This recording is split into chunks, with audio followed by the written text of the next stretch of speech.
నా స్వామి విషయమేమో తెలియనేమో విచారించదు. స్వామి నమో నమః. మనోవాంఛ ఫల సిద్ధిరస్తు బిడ్డ. స్వామి ఎవరు మీరు?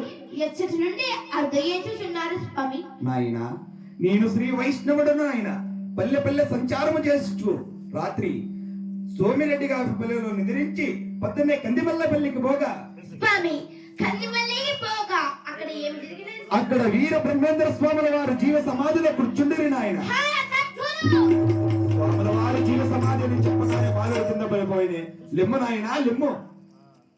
స్వామి మీరిప్పుడున్న పలుకులు కన్న కఠోరమైన నా గుండెలు బద్దలు గావించును. నిజముగా నా గురుదేవుడు జీవ సమాధి ఎందుకు కూర్చున్నారా, లేదా మీరు నాతో పరిహాసం ఆడుచున్నారా స్వామి? నాయన ఇట్టి వృద్ధాప్య వయసులో నాకు పరిచయమాడు నాకు తగన నా గాయత్రి సాక్షిగా బ్రహ్మంగారు జీవ సమాధిలో కూర్చుండ్రి. అటు వైభవం చూడవలని గాని వర్ణించుటకు అలవి కాదు నాయన. అట తనయులు ఇచ్చిన అవసరములు చూడము నాయన. పొద్దుపోవచ్చున్నది వెళ్ళి వస్తామా బిడ్డ? అయ్యో తండ్రి, నీవింత కఠిన చిత్తుడు అని నేను కలనైనా తలించలేదే.